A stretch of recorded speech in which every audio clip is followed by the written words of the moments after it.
Sir அவர்களுடைய ஆட்டோகிராஃபை வாங்கிட்டு இருக்கோம். அந்த ஆட்டோகிராஃப்குள்ள எத்தனையோ உலகங்கள் இருக்கு. திரையுலகம், கிரிக்கெட் உலகம், வழக்கறிஞர் உலகம், இப்போது நாடக உலகம். அவருக்கு ரொம்ப பிடிச்ச உலகம். அந்த நாடக உலகத்துல ரொம்ப முக்கியமான சங்கரன் வந்திருக்காரு. Let's welcome Sankaran.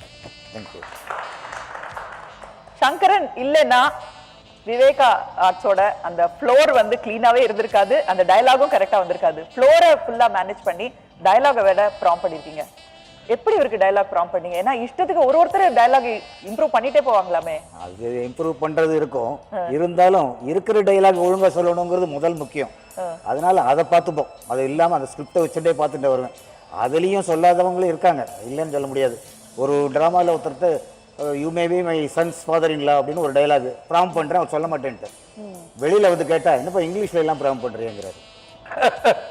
ப்ராம்ப்ட் பண்ணுறதுங்கிறது முதலேருந்து ஆரம்பத்துலேருந்து அந்த கடைசி சீன் வரையிலும் அந்த சைடில் உட்காந்து ப்ராம்ப்ட் பண்ணுறதுங்கிறது வெரி இம்பார்ட்டன்ட் டாஸ்க். ஓகே, அதை வந்து I think I have done it properly. Okay, மறந்து போனதா ப்ராப்ளம் இல்லைன்னாக்கு எல்லாருக்கும் புதுசாக சில சமயம் ரீப்ளேஸ்மெண்ட் வரச்செல்லாம் இவன் தான் ஆக்டிங், நான் டைரக்ட் பண்ணுறது எல்லாமே இவன் பண்ணுவான். ஓகே, நான் எனக்கு டைலாக் எல்லாம் கரெக்டாக சொல்லணும், இந்த எக்ஸ்பிரஷன் இருக்கணும், ரொம்ப அதிலெல்லாம் கோவம் வரும். ஓகே, அவனுக்கு கரெக்டாக தெரியாது எப்படி பண்ணணும் ஒவ்வொரு ரோலுன்றது. மற்ற எல்லாரை விட இவனுக்கு ரொம்ப நல்லா தெரியும், அதை கற்றுக் கொடுப்போம் எல்லாருக்கும். நீங்கள் கொஞ்சம் அந்த அப்படின்னு என்ன சொல்லிட்டு இவன் பண்ணுவோம். ஃபிலிமில் வந்து கோ டைரக்டர்னு சொல்லுவாங்களே அந்த மாதிரியா? அசோசியேட் ஆக்சுவலாக அந்த மாதிரி ப்ராம்ப்ட் பண்ணும்போது சில பொசிஷன் வேணும்னு வர சொல்லுவேன். பொசிஷன்ஸ் எல்லாம் இருக்கும், அது சரியாக கீப் பண்ணல இருந்தால் தான் சீக்வன்ஸில் கரெக்டாக யாருக்கு எங்கே என்ன எடுத்து தரணுன்றதுல ரொம்ப அத்துப்படி. அவனுக்கு ஸ்டேஜ் டைரக்ஷன் ரொம்ப நல்லா பண்ணுவோம். ஆனால் படிச்சுட்டே இருக்க மாட்டேன், நீங்கள் கேட்டு படிச்சுட்டே இருக்க மாட்டேன் டைலாக். அவன் இல்லைன்னு வச்சுக்கோங்க, எங்களுக்கு பயம் வந்துடும், சைக்கலாஜிக்கல் ஃபியர். சக்கரை வள்ளி இன்னைக்கு அப்படின்னு. ஸோ நீங்கள் இல்லாமல் ஒரு ரிஹர்சலும் நடக்காது. ரிஹர்சலும் முதல்லேருந்து கடைசி மட்டும் ரிஹர்சல் உட்காந்து பார்ப்பேன். இன்ஃபேக்ட் ஷோ வந்து பார்த்துக்கடா அப்படின்னு சொல்லிட்டு கோவே இருந்தாலும் நான் கம்ப்ளீட்டாக உட்காந்து நான் பார்த்துட்டு. அவர் ஸ்கிரிப்ட் எழுதி முடிச்ச உடனே அதை முதல்ல படிக்கிறது யாரு? முதல்ல எல்லாருமே உட்காந்து முதல்ல நீங்க தான் படிச்சு காட்டுவேன். எப்படி இந்த ரோல் எப்படி இப்படி வரணுன்றதுக்காக அப்பவே ஒரு இண்டிகேஷன் கொடுத்து தான் படிப்பேன். ஓகே, அப்படியே ஆஃபீஸில் உட்காந்து நாங்கள் 2 பேர் மாத்திரம் உட்காந்து யாருக்கு என்னென்ன ரோல்னு போடுவோம். காஸ்டிங் அங்கேயே போட்டு விடுவோம். அப்புறம் நேராக ரிஹர்சல் ஹாலுக்கு வந்து ஃபுல் ஸ்கிரிப்ட் படிப்பார். So associate director, casting director கூடவே இருப்பாங்க. அதில் எல்லாருக்கும் சண்டை வரும், எந்த ரோலு ஒன் ரோலுன்னு. முதல்ல ரோலை கேஷ் பண்ணிவிட்டு அப்புறம் இந்த ஸ்கிரிப்டை படிக்க ஆரம்பிப்பேன்.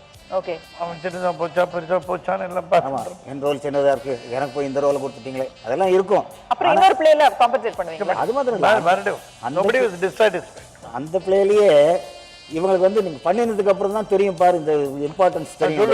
உனக்கு 2 சீன் அதுல பாடுற என்ன வருது அதே மாதிரி வரும் அப்படின்னு சொல்லி எனக்கு கிளியரா மார்க் பண்ணி கொடுப்பேன். எந்தெந்த இடத்துல ஆடியன்ஸ் அப்ளாஸ், எந்தெந்த இடத்துல ஆடியன்ஸ் லாஃப்டர் அப்படிலாம் ஸ்கிரிப்ட்லயே மார்க் பண்ணி கொடுத்துருவேன். ஒரு சின்ன கேப்புக்கு அப்புறம் நீங்க மறுபடியும் இப்ப ஸ்டேஜ் பண்ணீங்க உங்களுடைய பிளேஸ் எல்லாம்.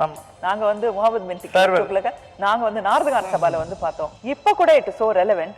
அண்ட் ஒரு டயலாக் கூட யாருமே மறக்கல. அதுக்கு காரணம் அவங்க ஞாபக சக்தியா இல்ல நீங்க தானா?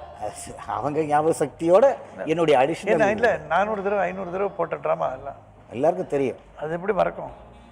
கொஞ்சம் எடுத்து கொடுக்கணும், கியூ வரணும். கியூ இல்லைன்னா தனியா சொல்ல முடியாது. கியூ கரெக்டா இருந்தா எல்லாரும் சொல்லிடுவோம். ஆனா உண்மையே உன் விலையே என்னன்னு ஒரு ட்ராமா, அதுல கோட் சீன் எல்லாரும் சோ கலடா பண்ணாங்க. உள்ள இன்னைக்கு பாரு பேத்த போகிறேன், அந்த டைலாக் ஃபுல்லாக சொல்ல மாட்டேன், செய்ய மாட்டேன், இன்றைக்கி தகராறாக போகிறதுன்னு சொன்னாங்க. நீ கவலைப்படாத, உன் டைலாக் எல்லாம் நீ சொல்லுவேன்னு நான் சொன்னேன். என்ன பண்ணேன், 3வது சீன் 4வது சீனும் வரும்போது 3வது சீன் நடக்கும்போதே ஒரு கருப்பு கோட்டை வாங்கி போட்டுனேன். அந்த பெஞ்ச் கிளார்க் சீட்டில் போய் நான் உட்காந்துட்டேன். அங்கேயே ஸ்கிரிப்டை வச்சுட்டேன். மெதுவாக அந்த பெஞ்ச் கிளார்க் வந்து you must note down what is happening. அது மாதிரி எழுதுகிற மாதிரியே அப்படியே படிச்சுட்டே கரெக்டாக ஒரு டைலாக்னா ஒரு டைலாக் கூட மிஸ் ஆகுது. அதுக்கப்புறம் தான் அந்த பசங்களுக்கு புரிஞ்சுது. ஸோ அதுக்காக ட்ரிக்கெல்லாம் பண்ணிட்டுருவோம். ஆல்ஃபிரட் ஹிச்காக் மாதிரி நடுவுலயே வந்துடுவார், அவர் ஸ்கிரீன்லயே வந்துடுவார். Wonderful wonderful. இது ஒரு வித்தியாசமான உலகம். இந்த நாடக உலகத்தை நம்ம ஒரு சின்ன மாண்டாஜ்ல பார்க்கலாம். நான் முதல்ல மிஸ்டர் YGP அவருடைய ட்ராமாவில் தான் ஆக்ட் பண்ணிட்டு இருந்தேன். அந்த ட்ராமாவில் ஆக்ட் பண்ணும்போது சோ சார் அதில் ஆக்ட் பண்ணிட்டு இருந்தார். அப்படித்தான் பழக்கம். அந்த ட்ராமாவில் கூட டைலாகை தவிர ஒரே ஒரு வார்த்தை தான் பேசுவார். தயவு செஞ்சு தலையில் தண்ணி கொட்டிடாதீங்க, இது ஒரு வார்த்தை தான் அவர் பேசுவார். அப்புறம் அந்த குட் ஈவினிங், இது 2 தான். அதுக்கு மேலே அவர் பேசினதே கிடையாது. அதுக்கப்புறம் விவேகா ஃபைன் ஆர்ட்ஸில் வந்து அப்போல்லாம் லேடி ஆர்டிஸ்ட் கிடையாது. அவங்களுடைய ட்ராமாவில் ஆக்ட் பண்ணுறதுக்காக என்கிட்ட கேட்டாங்க ஆக்ட் பண்ணுறீங்களான்னு. நான் சொன்னேன் பண்ணுறேன் அப்படின்னு சொன்னேன். அப்படி தான் நான் விவேகா ஃபைன் ஆர்ட்ஸ் கிளப்புக்கு வந்தேன். அது கூட அந்த விவேகா ஃபைன் ஆர்ட்ஸில் இருக்கிற அத்தனை பேரும் ஒத்துக்கிட்டதுக்கு அப்புறம்தான் என்னை வந்து அவங்க ட்ராமாவில் ஆக்ட் பண்ண வச்சாங்க. ஜோசாரை தவிர எல்லோரும் ரொம்ப நல்லா பேசுவாங்க. ஜோசார் ரொம்ப கம்மியாக தான் பேசுவார். ஆனால் ஜோசாருக்கு அப்போ ரொம்ப கோவம் வரும். ட்ராமா ரிஹர்சல் டைமில் பார்த்தீங்கன்னா எல்லாரும் நானே அழுதுருக்கேன். என்னை இவ்வளோ இந்த மாதிரி திட்டுறாங்களே, இந்த எதுக்கு இந்த ட்ராமாவும் வேண்டாம் ஒன்றும் வேண்டாம் அப்படி திரும்பி போயிடலாம் அப்படிங்கிற அந்த அளவுக்கு நம்ம வந்து வருத்தப்பட்டிருக்கோம். அப்புறம் சொல்லுவாங்க என்ன இப்போ கோவத்தில் தானே பேசுகிறாங்க. அது ஒரு 5 minutes தான், அது முடிஞ்சோடனே அது போயிடும். அப்புறம் சாதாரணமாக பேசுவாங்க. இவரை அப்படி கோச்சிக்கிட்டது அப்படின்னு நமக்கு தோணும். அந்த அளவுக்கு கோவம் வரும். எல்லாருமே ஒத்தரன்னு இல்லை, எல்லாரையும் திட்டுவாங்க. ஆனால் எல்லாருக்கும் தெரியும் இந்த மாதிரி அப்படி கோச்சிக்கிட்டாலும் அது சமயம் அந்த அந்த அந்த சமயத்துக்காக தான் அப்படி பேசுகிறாங்க அப்படின்னு எல்லாருக்குமே தெரியும். இருந்தாலும் அந்த டைமில் அந்த கோவிச்சுக்கும் போது எங்களுக்கும் கஷ்டமாக இருக்கும். அந்த மாதிரி கோவம் வந்தால் என்ன பண்ணுறதுன்னு தெரியாது. அன்னைக்கு ஜோசார் இல்லை அப்படின்னு இருந்தால் இன்றைக்கி நான் இங்கே இருக்க மாட்டேன். அதை தவிர அதை விட ஒரு பெரிய காரியம் சொல்லணும் அப்படிங்கிறதே எனக்கு இல்லை. ஏன்னா அவ்வளோ பெரிய மனுஷன், எனக்கு மட்டும் இல்லை எவ்வளவோ பேர். சுகுமாரி எனக்கும் she is very close to my heart. Because என்ன மலையாளம் ஃபிலிம் இண்டஸ்ட்ரிக்கு இன்ட்ரோடியூஸ் பண்ணதே சுகுமாரி. அப்படியா? ரொம்ப நல்ல நடிப்பு நான் கத்துக்கிட்டது அவங்க கிட்ட இருந்தா. ரொம்ப நல்ல மாதிரி ரொம்ப ஜெனரஸ். எங்களுக்குலாம் ட்ரூப்பில் போகும்போது ட்ரெயினில் நாங்கள் வெவ்வேறு ஊருக்கு டிஃபன் கொண்டு வருவாங்க. 40 பேருக்கு கொண்டுற டிஃபன் 100 பேர் சாப்பிட்ற மாதிரி இருக்கும். அந்த உபச்சாரம் தான் அப்படி ஒரு அவங்க வீட்டில் வேலைக்காரன் வாங்க போங்கன்னு தான் கூடுவாங்க. சின்ன பையனாக இருப்பான், தம்பி வாங்க போங்க இப்படி தான் எல்லாரையும் யாராக இருந்தாலும் ரொம்ப கல்ச்சர்டு வெரி ஃபர்ஸ்ட் கிளாஸ். யாருக்குமே வந்து ஃபிலிம் இண்டஸ்ட்ரியில ஒரு பிடிப்பு வேணும், ஒரு இடம் வேணும் அப்படின்னா சுகுமாரி அம்மாவை கான்டாக்ட் பண்ணா போதும். அந்த பூஜையில் ஒரே மலையாளம், தமிழே வரமாட்டேங்கிறது. எல்லாரும் என்னடா பண்ண போகிறோம். ஸோ ரிஹர்சலுக்கு முன்னால் 1 hour முன்னால் இவங்களை வர சொல்லிவிடுவேன். இவங்களோட உட்காந்து ஒரு தடவை அவங்க டைலாக் எல்லாம் பார்ப்போம். ஒரு 1 hour திரும்பி அப்புறம் ஃபர்ஸ்ட்லாம் வந்துடுறாங்க. இவங்க இல்லை என்ன ட்ராமா இல்லைன்னு ஆயிடுச்சு. சுமாரி இல்லையா? இப்ப சமீபத்துல டிராமா போட்ட போது கூட கேரளால இருந்து வந்து நடிச்சிட்டு போனாங்க. அப்ப என்கிட்ட ரொம்ப நர்வஸா சொன்னாங்க, டைலாக் எல்லாம் ஞாபகம் இருக்கும் இல்லைன்னா ஃபர்ஸ்ட் கிளாஸா. ஆனா கொஞ்சம் கூட இன்டிசிப்ளின் ஸ்டேஜ்ல பொறுக்காது. அதுல அடிக்கடி சொன்ன ஒரு எங்களோடலாம் நானே அம்பி எல்லாம் கேரளா திட்டுட்டு இருப்போம். திட்டுவோம். அவங்க பேசும்போது சொன்னாங்க, முதல்ல நீங்க வந்து வைஜிபியோட குரூப்ல தான் நடிச்சீங்க அப்படின்னு சொல்லிட்டு. மிஸ்ஸஸ் வைஜிபி உங்களை பத்தி என்ன சொல்றாங்கன்னு பார்க்கலாம். எங்கள் ஃபேமிலி ஃப்ரெண்டுன்னு சொன்னேன் இல்லையா, அவன் வந்து எங்கள் any crisis in our family நாங்கள் அவனை கூட வச்சு தான் பேசுவோம். வைஜிபி பாஸ்டவே அவன் வந்து காட் வரலையும் வந்து இருந்து கூட புள்ள மாதிரி எங்களோட இருந்து கடைசி கைங்க எங்கெல்லாம் பண்ணுற வரையும் இருந்துட்டு தான் வந்தான். He was very fond of YGP. He used to call him Pasana. And Pattu was his ideal. Pattu used to write scriptplays. In fact, he was a copywriter for Pattu. Pattu dictate பண்ணிட்டே வருவான், எழுதிட்டே வருவான். அப்படியெல்லாம் ட்ராமாவில் அவ்வளோ interest இருந்தவனுக்கு.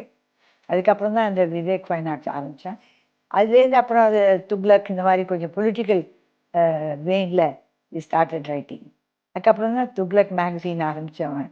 We started writing the magazines and he became famous as not only as a journalist but also as a politician maker, if I can say so. அந்த மாதிரி அவன் வந்து ரொம்ப நல்ல குணம், ஷார்ட் டெம்பர், அப்பப்போ கொஞ்சம் கோவம் வரும்பட்டாக கேட்டேன். முக்கியமாக அவன் வந்து இந்த tea house of the August மூன்னு ஒரு இங்கிலீஷ் பிளே மெக்லவுடுன்னு அமெரிக்காலேருந்து வந்து டைரக்ட் பண்ணார்.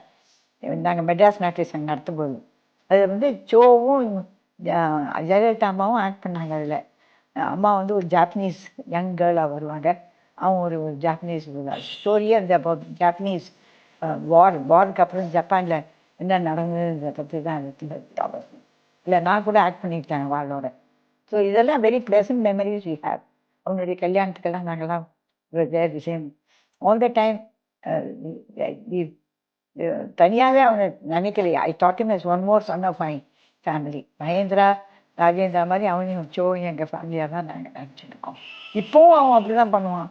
நேரம் வருவான், என்ன ராஜ்மா எப்படி இருக்க ஃப்ரிட்ஜோட நேரம் கிச்சனுக்கு தான் போவான். போய் ஃப்ரிட்ஜில் என்ன இருக்கீங்க, ஒன்றுமே இல்லையா, நீங்கள் சரியாக சாப்பிட்டு கொண்டு வைக்கலீங்க எனக்கு அப்படின்னா கிண்டல் பண்ணுவோம். லாட் ஆஃப் ஹியூமர் ஆட்டோமேட்டிக்காக ஸ்பான்டேனியஸ் வர்றது. ஸோ அந்த லிபர்ட்டி எடுத்துக்கிறான். That he takes with us only because உங்களுடைய நண்பர்களை தவிர உங்களை ஒருமையில கூப்பிடுறதுக்கு இன்னும் ஒருத்தங்க இருக்காங்க இவங்களை போல அப்படின்னு பார்க்கும்போது ரொம்ப சந்தோஷமாவே இருக்கு. ரொம்ப சர்வசாதாரணமா உங்களை ஒருமையில கூப்பிடுறாங்க. அது ஒரு தடவை சரவணன் நானும் சிவாஜி உட்காந்துருந்தேன். சிவாஜி என்னை போட்டு ஏதோ சொல்லிட்டு இருந்தார். குரங்கு இவன் பத்திரிகை ஆரம்பித்தப்போ இவன் ஒரு குரங்கு இஞ்சியை தின்னு கல்லை குடிச்சு தேவலும் கொட்டி பண்ணி தின்னா எப்படி இருக்கும் அந்த மாதிரி ஆரம்பித்தான் இப்படின்லாம் சொல்லிட்டு இருந்தார். சரவணன் நான் பார்த்துருக்கேன் சார். ஸோ எங்கே பார்த்தாலும் நீங்கள் டபாய்க்கிறீங்களே ஏன் சார்னு கேட்டார். என்ன அவனுக்கு தான் என்ன தெரியும், எனக்கு தான் அவனுக்கு தெரியும். எப்படி அது நீங்க சிவாஜி கூடயும் அவ்வளோ க்ளோஸ் ரிலேஷன்ஷிப், எம்ஜிஆர் கூடயும் க்ளோஸ் ரிலேஷன்ஷிப்? சரி, நான் ஒன்று பார்த்தா சிவா பெரிய கிட்டலாம் as long as you do not behave like a hypocrite, அவள் எதிர ஒன்று பின்னால் ஒன்று அப்படின்றது இல்லாத வரைக்கும் நீங்கள் யாரோட ஒன்றாலும் ஃப்ரெண்டாக இருக்கலாம். நான் எம்ஜிஆரோடும் ஆர்கியூ பண்ணியிருக்கேன், சிவாஜியோடும் ஆர்கியூ பண்ணியிருக்கேன். அதனால கெட்டே போகல ரிலேஷன்ஷிப். ரெண்டு பேரும் சில பர்சனல் விஷயங்களுக்கு என்ன தான் கூப்பிட்டுருக்காங்க. அதனால no time was the friendship கெட்டு போனதுன்னு கிடையவே கிடையாது. பட் எதிர வந்து பெரிய சலாம் போட்டு பின்னால் போய் பேசினாக்க நான் பின்னால் பேசுனதே கிடையாது, பேசவும் மாட்டேன் யாரை பற்றியும். இப்போ விவேகா ஃபைனான்ஸ்ல இருந்த சத்யம் ப்ரூயாத், சத்யம் ப்ரூயாத், பிரியம் ப்ரூயாத், மத் ப்ரூயாத், சத்யம் அப்பிரியம், பிரியம் அன்றுத்தம் ப்ரூயாத். சத்தியத்தை பேசு, இதமான வார்த்தையை பேசு. சத்தியம்ன்றதுக்காக ஒரு அஃபென்சிவாக பேசாது. ஒருத்தன் முட்டாள்னு நினைக்கிறோன்னா இனிமே நான் உன்னை பற்றி முட்டாள்னு நினைக்கிறேன்னு சொல்ல வேண்டிய அவசியம் இல்லை. அன்புடைய வார்த்தைகளாக இருந்தாலும் மிதமான வார்த்தைகளாக இருந்தாலும் பொய்ய பேசாது. இதுதான் ஃபிலாசபி. இதை வச்சுக்கிற வரைக்கும் நம்ம சமாளிச்சுட்டு போயிடலாம். உங்களை பத்தின உண்மையான வார்த்தைகளை தான் 2 பெண்மணிகள் பேசினாங்க. 2 பேருமே உங்களுடைய நாடக உலகத்தை பத்தி நல்லா தெரிஞ்சவங்க. சுகுமாரி சார் நான் சொன்னேன் அந்த தாராள மனசு சொன்னேன், யாருக்குமே நான் பார்த்ததில்லை அந்த மாதிரி ஒரு தாராள மனசு. அப்படி ஒரு தாராள மனசு. அண்ட் மிஸ்ஸஸ் ஓஜிபியை பொறுத்தளவு அன்றைக்கி எப்படி இருந்தாங்களோ அதே மாதிரி அதே எஃபெக்ஷன். ட்ராமான்னு அப்படி ஒரு கிரிட்டிக் எங்கள் ட்ராமாக்கள்.